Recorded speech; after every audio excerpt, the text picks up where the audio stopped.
यहाँ पे track order का बटन आपको दिख रहा होगा जो कि अभी डीएक्टिवेटेड है, वो एक्टिवेट हो जाएगा और यहाँ पे ऑर्डर डिटेल्स होंगे। तो यहाँ पे आप क्लिक करोगे ना तो यहाँ पे सारे डिटेल्स आपके आ जाएंगे कि आप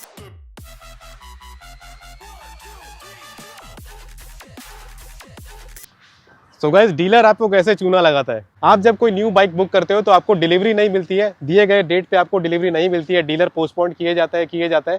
तो ऐसा क्यों होता है, तो डीलर आपसे क्या क्या चीजें छुपाता है वो इस वीडियो में आज डिस्कस करेंगे। और आपको अगर डिलीवरी जल्दी लेनी है, आपको जो टाइम दिया गया है उसी टाइम पे लेनी है, तो इस वीडियो में ना वो सारी चीजें डिस्कस करेंगे और मैं अपना एक्सपीरियंस भी बताऊंगा।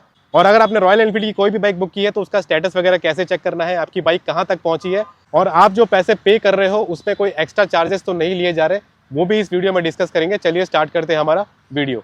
सो गाइस सबसे पहले जब भी आप कोई बाइक बुक करने जाते हो तो उसका एक शोरूम प्राइस चेक करना है कि उसके कंपनी के वेबसाइट पे क्या एक शोरूम प्राइस दिखा रहा है। फॉर एग्जांपल आपकी सिटी में 3 डीलर है, तीनों का प्राइस लिस्ट आपको कंपेयर करना है। कुछ डीलर आपको बोलेंगे कि इंश्योरेंस लेना कंपलसरी है, हमसे ही इंश्योरेंस लेना पड़ेगा, हमारे ओनर ने बोला है कि भाई विदाउट इंश्योरेंस हम बाइक नहीं बेचेंगे। कुछ डीलर आपको बोलेंगे कि भाई एक्सेसरीज मैंडेटरी है, आपको लेना पड़ेगा, फिर जबरदस्ती का आपको विंडशील्ड चिपका देंगे या फिर टूरिंग मिरर चिपका देंगे, सीट चिपका देंगे आपको, जिसकी आपको ज़रूरत नहीं है। और कुछ डीलर आपको ये बोलेंगे कि भाई आप हमको थोड़ा सा ज़्यादा अमाउंट पे कर दो और आपकी बाइक हम जल्दी डिलीवर करा देंगे, ठीक है, तो आपसे एक्स्ट्रा पैसे ले लिए जाते हैं। मेरे केस में एक डीलर ने एक्स शोरूम प्राइस ज़्यादा लगा दिया था, ठीक है, उनको पता नहीं था, पता नहीं क्या मिसकम्युनिकेशन हुआ था या क्या मिस इन्फॉर्मेशन था उनके पास। ऑन रोड प्राइस में सिर्फ आपका एक्स शोरूम प्राइस होना चाहिए, इंश्योरेंस का प्राइस होना चाहिए एंड आरटीओ टैक्स होना चाहिए। देखिए 200-300 तो ठीक है डॉक्यूमेंटेशन चार्जेस, लेकिन उसके ऊपर आप मत दीजिए। अगर आपसे 1000-2000 की डिमांड होती है तो आप मत दीजिए। तो मेरे केस में मैंने सिर्फ इतना ही पैसा दिया था, मैंने बाइक बुक की थी, एक्स शोरूम प्राइस दिया था, insurance, RTO tax, registration and documentation charges, that's it. इतना ही प्राइस आपको देना है। अगर इसके ऊपर आपको कोई डिमांड करता है जैसे कि हैंडलिंग चार्जेस, ज़बरदस्ती आपको इंश्योरेंस चिपकाने का ट्राई करता है, तो आप मत लीजिए भाई। देखिए मैंने इंश्योरेंस जो है ना बाहर से लिया था, एको का इंश्योरेंस लिया था, तो मुझे 20,000 का पड़ गया था। अगर मैं शोरूम से लेता तो 27,000 का, 28,000 का मुझे पड़ता। तो यहाँ पे मुझे 8,000 रुपीज़ एक्स्ट्रा पड़ जाते। तो ये सारी चीज़ें आपको चेक कर लेनी है कि कहाँ से आपका प्राइस बचता है। और बुकिंग के टाइम पे ना आपको जहाँ पे भी साइन करा रहे हैं, फॉर एग्जांपल इसका जो MTO वेरिएंट है हिमालयन 450 का, उसका बुकिंग आप करने के बाद कैंसिल नहीं कर सकते। मतलब इस बाइक को अगर आपको ट्यूबलेस टायर के साथ बुक करना है तो उसके बाद आप बुकिंग कैंसिल नहीं कर सकते, आपको 20,000 पे करना है, उसके बाद कैंसिल नहीं होगा। तो ये क्लॉज रहता है, उसके ऊपर आप साइन करते हैं। कुछ लोग बिना देखे साइन कर देते हैं, बाद में कैंसिल नहीं हो पाता है। देखिए डीलर जो है ना उसका मेंटेलिटी आपको समझना पड़ेगा। सेल्समैन तभी तक आपका दोस्त है जब तक वो आपको बाइक बेच नहीं देता, ठीक है, उसका काम ही वही है।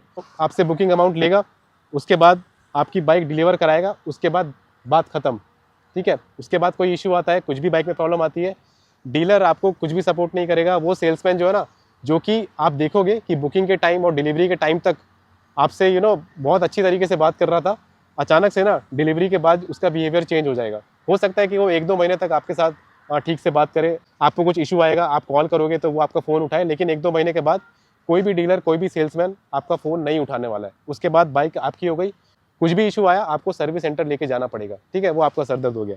तो डीलर अगर ऐसा मेंटेलिटी रखता है तो आपको भी वैसा ही मेंटेलिटी रखना है। आप उसको पैसे दे रहे हो, आपका काम खत्म, आपको बाइक मिलनी चाहिए, इशू फ्री बाइक मिलनी चाहिए, आपका काम खत्म। मैं अपना पर्सनल एक्सपीरियंस बताता हूँ। मैंने TVS RTX बुक की थी, मुझे बोला गया था कि भाई आप 1 लाख रुपए दे दो और हम आपको बाइक डिलीवर करा देंगे, ठीक है, बट ऐसा कुछ हुआ नहीं।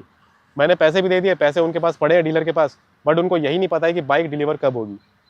सपोर्ट को कुछ नहीं पता है, डीलर को कुछ नहीं पता है, सेल्समैन फ़ोन नहीं उठा रहा है, बात खत्म। अब बाइक कब डिलीवर होगी कोई पता नहीं। सो ये इमोशनल ट्रैप में आपको नहीं फंसना है।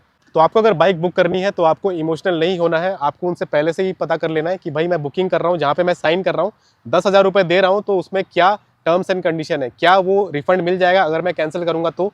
फॉर एग्जाम्पल मेरे एक फ्रेंड ने काजा ब्राउन बुक की थी, उसको माना ब्लैक लेने का मन कर गया बाद में 1 हफ्ते के बाद, तो उसने मतलब उसका कैंसिल नहीं हुआ। उसने फॉलोअप लिया, डीलर से फॉलोअप लिया, बट डीलर ने बोला कि भाई हमारा तो क्लॉज था, आपने साइन किया है। उसने सपोर्ट से फॉलोअप लिया, उसका कोई चैसी नंबर अलॉट नहीं हुआ था, तो उसने रिक्वेस्ट किया, ईमेल डाले, कुछ नहीं हुआ। उसके बाद उसने जब कंप्लेन रेज किया ना, तब जाके उसको कॉल आया कि ठीक है भाई अभी तक मैन्युफैक्चरिंग स्टार्ट नहीं हुई है, हम आपका बाइक चेंज कर देंगे, हम आपको माना ब्लैक डिलीवर करवा देंगे। और इसमें देखिए उसकी भी गलती थी, उसको पहले साइन करने से पहले देखना चाहिए था कि कैंसिलेबल अमाउंट नहीं है। अब इन सब के चक्कर में डीलर उससे नाराज़ हो गया, क्योंकि जब भी आप कस्टमर केयर पे कॉल करोगे ना तो कंप्लेन रजिस्टर होगी डीलरशिप के नाम पे। अब वो बेचारा फॉलोअप ले रहा है, वो बोल रहा है कि भाई मेरा माना ब्लैक कब आएगा कब आएगा। अब वो डीलर उससे ठीक से बात नहीं कर रहा है, उसका फ़ोन नहीं उठा रहा है, उससे बात भी कर रहा है तो थोड़ा सा जो नाराज़ हो जाते हैं ना कि भाई आपने तो हमारे कंप्लेन कर दिया, अब जाओ सपोर्ट से ही बात करो, हमसे क्यों फॉलोअप ले रहे हो, ये सारी चीज़ें, ये नाराज़गी चलती रही। अब उसका जब बाइक आ गया तो उसको बाइक दे ही नहीं रहे। उसने कंप्लेन रेज किया, उसने पीडीआई किया। पहले तो डीलर ने बोला भाई हमारे स्टॉक यार्ड में बाइक खड़ी है, वो स्टॉक यार्ड में गया, पीडीआई किया, उसको प्रॉब्लम दिखे, बाइक में स्क्रैचेस वगैरह दिखे, उसने लेने से मना कर दिया। ठीक है, अब सपोर्ट उसको पूछ रहा है कि भाई आपने लेने से मना क्यों कर दिया। उसने बोला कि भाई बाइक में स्क्रैचेस थे इसलिए मना कर दिया। सपोर्ट ने फिर से कंप्लेन रेज कर दिया डीलरशिप के अगेंस्ट कि भाई आपने ऐसी कौन सी बाइक रखी है कि मतलब जिसमें स्क्रैचेस हैं, हमने तो आपको नई बाइक दी थी, आपने स्क्रैच कैसे लगा दिया। अब डीलर के अगेंस्ट कंप्लेन रेज हो गया, डीलर फिर से नाराज़ हो गया मेरे दोस्त से। अब ये बेचारा फिर से फॉलोअप ले रहा है कि भाई भूल जाओ यार, नाराज़ मत हो, हमको मुझको न्यू बाइक चाहिए, मैंने क्या गलती की भाई, मुझे स्क्रैचेस दिखे, मैंने पीडीआई किया, मैंने मना कर दिया। अब भाई डीलर को कौन समझाए, इनका मेंटेलिटी ऐसा है। अब उसने क्या किया, डीलर ने फिर से एक बाइक दिया उनको कि भाई इसका आप पीडीआई करो। तो उसने वापस से पीडीआई किया, तो इस बार उसको बाइक पसंद आ गई, सब कुछ सही था, डीलर ने पेमेंट ले लिया। तो पेमेंट लेते टाइम डीलर ने कुछ नहीं बोला, लेकिन डीलर जो है ना अंदर ही अंदर बदले की भावना में जल रहा था। ओके, पेमेंट लेने के बाद डीलर उसका फ़ोन ही नहीं उठा रहा है, और ये बहुत बड़ा प्रॉब्लम है। मेरे फ्रेंड ने फिर से सपोर्ट को ये कंप्लेन रेज किया, ये इशू रेज किया कि भाई डीलर मेरा फ़ोन नहीं उठा रहा है, ये लोग ठीक से हैंडल नहीं कर रहे, नाराज़ हो गया बेसिकली मेरे से। ओके, पेमेंट ले लिया है। अब डीलर जो है वो बोल रहा है कि भाई आपने 2 कंप्लेंट रेज की हमारे अगेंस्ट, अब आप रुक जाओ, आरटीओ में टाइम लगेगा। आरटीओ वाले बाहर गए हैं, मैनेजर बाहर गया, जब आएंगे तब देखेंगे। तो डिले करता गया, मतलब बिना मतलब का डिले करता गया। तो ये कुछ सीन हो गया था। फिर बहुत रिक्वेस्ट करने के बाद उसने बोला भाई मुझे बाइक चाहिए, बाइक चाहिए। तब जाके उसको बाइक मिली, तब जाके उसका इंश्योरेंस प्रोसेस हुआ, सब कुछ जो है ना लोन वगैरह प्रोसेस हुआ। तो देखिए आपको करना क्या है, आपको डीलर से अच्छे रिलेशन बना के रखने हैं। वो होता है ना कि भाई जिससे काम निकलवाना है उससे थोड़ा सा आपको मीठी बातें करनी पड़ती है, क्योंकि डीलर देखिए, डीलर जब तक आपसे बुकिंग लेता है, जब तक आपसे पैसे लेता है ना, आपसे मीठी मीठी बातें करता है। तो सेम चीज़ आपको भी अप्लाई करनी है, आपको भी मीठी मीठी बातें करनी है। ओके, आपको ये बोलना भाई आपसे अच्छा डीलर तो भाई हमारे एरिया में कोई है ही नहीं। भाई हमारे बहुत सारे दोस्त लोगों ने आपके डीलरशिप से बाइक्स लिया और एक्सपीरियंस तो यार बहुत ज़्यादा अच्छा था। मतलब आपका डीलरशिप जो है ना वो बेस्ट है। उनको चढ़ा के रखो भाई, डीलरशिप को चढ़ा के रखो और उनसे अपडेट लेते रहो। मैनेजर को ना अपडेट लेते रहो, उनसे पूछो यार, थोड़ा जाओ उनके पास, वीकेंड में एक बार चले जाओ, उनसे बोलो यार और क्या हाल चाल है भाई, हमारी बाइक कब डिलीवर होगी, और स्टेटस वगैरह दिखाओ। और उनसे ये बोलो कि भाई थोड़ा सा जल्दी कर दो यार, थोड़ा मुझको बाइक लेके बाहर जाना है, ऐसे कुछ तो भी आप रीज़न बताओ। और उनसे अच्छे रिलेशन बना के रखो। ऑब्वियस सी बात है, अगर आप अच्छे से बात करोगे वो भी अच्छे से बात करेंगे। एंड रिलेशन ना, बेसिकली रिलेशन अच्छे होने चाहिए। जब तक आपको अपनी बाइक नहीं मिल जाती, आपको रिलेशन अच्छा बना के रखना पड़ेगा। ओके, आपको डीलर को नाराज़ नहीं करना है।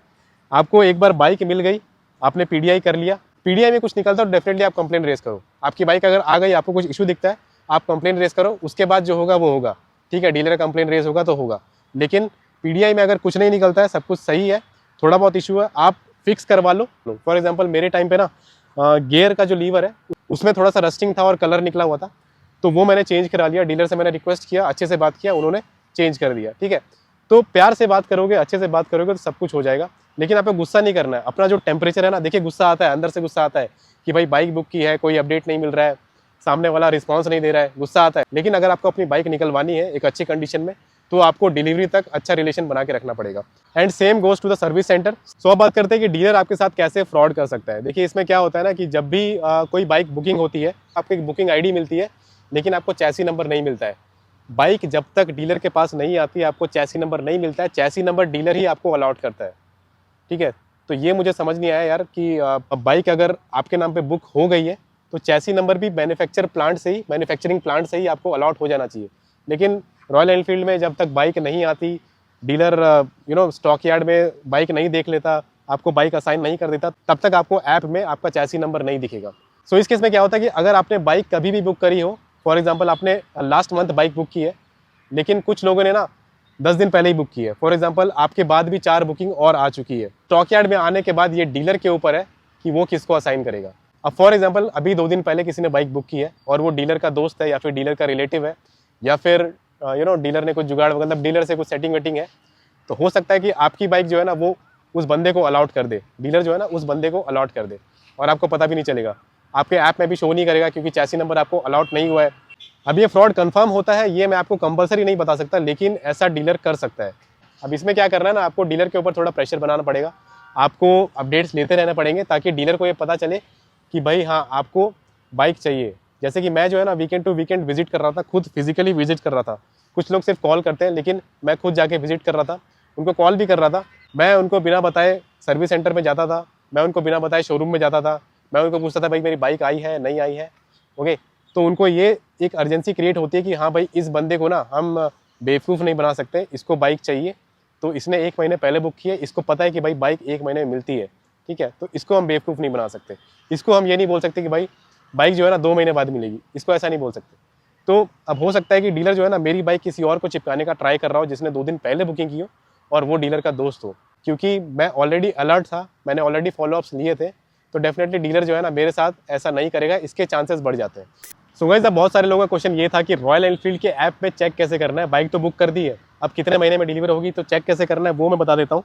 यहाँ पे आ जाएंगे, तो यहाँ पे मैंने ऐप इंस्टॉल करके रखा है ऑलरेडी। तो यहाँ पे अगर मैं डालूँ रॉयल एनफील्ड, देखिए कुछ इस तरीके का ऐप है। सो देखिए सबसे पहले आपको लॉगिन कर लेना है अपने रजिस्टर्ड फ़ोन नंबर से। तो यहाँ पे मैंने लॉगिन कर लिया है।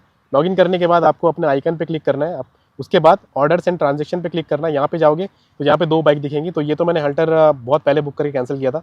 ये देखोगे तो ये डिलीवर हुई है 6 मार्च को, ओके। तो जब भी आप बुकिंग करोगे तो ये ट्रैक ऑर्डर वाला एक्टिवेट हो जाएगा। यहाँ पे ट्रैक ऑर्डर का बटन आपको दिख रहा होगा जो कि अभी डीएक्टिवेटेड है, वो एक्टिवेट हो जाएगा और यहाँ पे ऑर्डर डिटेल्स होंगे। तो यहाँ पे आप क्लिक करोगे ना तो यहाँ पे सारे डिटेल्स आपके आ जाएंगे कि आपने क्या क्या चीज़ें ऑप्ट की है। देखिए एड ऑन्स मैंने 3 सेलेक्ट किए थे। देखिए ब्लैक लार्ज इंजन गार्ड, उसके बाद एक्सटेंडेड वारंटी, उसके बाद ट्यूबलेस स्पोक रिम्स, और टोटल प्राइस मुझे पड़ा था 3,90,000। इसमें देखिए इंश्योरेंस मैंने यहाँ से नहीं लिया था, रॉयल एनफील्ड से नहीं लिया था, बट यहाँ पे शो कर रहा है, तो वो आप डिलीवरी के टाइम यहाँ से एक्सक्लूड करा सकते हो। जब आप पेमेंट करोगे ना तो ये इंश्योरेंस आपने बाहर से लिया तो इसका पेमेंट आपको करने की जरूरत नहीं है। अब देखिए जो ट्रैक ऑर्डर है ना, इस पर आप क्लिक करोगे ना, तो मैंने स्क्रीनशॉट लेके रखा है। सो गाइस देखिए ये ट्रैक ऑर्डर पे क्लिक करोगे ना तो यहाँ पे पहले मेरा शो कर रहा था 21 फ़रवरी 2026 और मैंने बाइक बुक की थी 28 जनवरी 2026 को। तो यहाँ पे कुछ इस टाइप का स्टेटस आएगा, पहले बुकिंग कंफर्म्ड आएगा। देखिए 31 जनवरी 2026 को बुकिंग कंफर्म्ड हुआ है, जबकि मैंने 28 को बुक किया था, क्योंकि सैटरडे संडे आ गया था, तो आई डोंट नो ये 31 पे चला गया, तो 31 को प्रॉपर ये कंफर्म हुआ है। तो यहाँ पे ना ये बुकिंग कंफर्म आ जाएगा और जैसे जैसे स्टेटस चेंज होगा वैसे वैसे आएगा। डिस्पैच पे आएगा, उसके बाद एनराउट टू डीलरशिप आएगा, उसके बाद अराइव डीलरशिप आएगा। तो ये जो है ना बुकिंग कंफर्म पे ही अटका रहेगा जब तक आपकी बाइक जो है ना मैन्युफैक्चर नहीं हो जाती। मैन्युफैक्चर देखिए मैन्युफैक्चर होने में ऑलमोस्ट 10 दिन का टाइम लगता है, 10 से 12 दिन का टाइम लगता है। मेरे केस में ये 12 फरवरी को मैन्युफैक्चर हो चुका था और 12 फरवरी को भी ये डिस्पैच हो चुका था। उसके बाद ये स्टेटस डिस्पैच पे आ जाएगा। अब देखिए इसमें टेंटेटिव डिलीवरी डेट जो है ना वो 21 फ़रवरी का दिखा रहा है, ओके। अब मेरे केस में क्या हुआ, जैसे ही 21 फ़रवरी पास आने लग गया ना, कुछ दिनों के बाद स्टेटस चेंज हो गया, 5 मार्च का डिलीवरी दिखाने लग गया। यहाँ देखेगा तो यहाँ अपडेट हो गया 5 मार्च, ओके। बुकिंग कन्फर्म है, डिस्पैच पे यहाँ पे आ गया है, द वेट इज़ ओवर करके आ रहा है, your motorcycle is on the way, okay. जैसे ही ये डिस्पैच हुआ वैसे ही इसका डिलीवरी डेट चेंज हो गया। तो ये होता है, मतलब उन्होंने पहले ही बोला था कि 1 महीने में डिलीवर होगा, तो ये 1 महीने में ही हो रहा था, तो मैंने इतना कुछ बॉदर नहीं किया। और उसके बाद ना ये धीरे धीरे स्टेटस चेंज होगा। एंड देखिए एनराउट टू डीलरशिप है ना, ये मेरा हुआ था 28 फरवरी को। उसके बाद बाइक मेरी 3 तारीख को 2 तारीख को 2 मार्च को डीलरशिप में आ गई थी, डीलरशिप के स्टॉक यार्ड में आ गई थी। सो गाइस ऐसे ही आपको स्टेटस चेक करते रहना है। अगर स्टेटस में कुछ भी चेंज होता है, डिलीवरी डेट में ना बहुत ज़्यादा जंप मिलता है, तो आपको सपोर्ट को कॉल करना है। मैंने सपोर्ट को कॉल किया था, बार बार मैंने सपोर्ट को मेल करके फॉलोअप्स दिया था कि मेरी बाइक कब डिलीवर होगी, मुझे मेल पे लिख के दो। सपोर्ट ने मेल पे लिख के दिया था कि फर्स्ट वीक ऑफ मार्च में डिलीवर हो जाएगी, और 3 तारीख को बाइक आ गई थी और मैंने पेमेंट वगैरह कर दिया था, तो दैट मीन्स 1 महीने में डिलीवर हो गई थी और फर्स्ट वीक ऑफ मार्च में बाइक आ गई थी, ठीक है। तो मैंने इतना कुछ बॉदर नहीं किया, इतना कुछ हंगामा नहीं मचाया। लेकिन अगर 1 दिन भी ज़्यादा हो जाता, 1 दिन भी एक्स्ट्रा होता या फिर 1 वीक भी एक्स्ट्रा होता ना, डेफिनेटली मैं सपोर्ट को मेल करता, कंप्लेन करता, सब कुछ कर देता, लेकिन ऐसा नहीं हुआ। तो आपको अच्छे से रिलेशन बना के रखने हैं, कॉल भी करना है तो आराम से बात करनी है, स्टेप आपको कब उठाना है, कंप्लेन आपको कब करनी है, जब आपकी बाइक जो है ना दिए गए टाइम पे डिलीवर नहीं होती है, या फिर आपकी बाइक डिलीवर होती है, आपको पेमेंट करने बोला जाता है, पीडीआई के टाइम कोई इशू निकल के आया और डीलरशिप उसको मान नहीं रहा है, तब आपको कंप्लेन करने की जरूरत है। एंड तक वीडियो बने रहने के लिए बहुत बहुत धन्यवाद। वीडियो पसंद आए तो लाइक करिए, वीडियो शेयर करिए, वीडियो एंड सब्सक्राइब करिए मेरे चैनल। मिलते हैं नेक्स्ट वीडियो में, तब तक के लिए take care, bye bye and have a safe ride.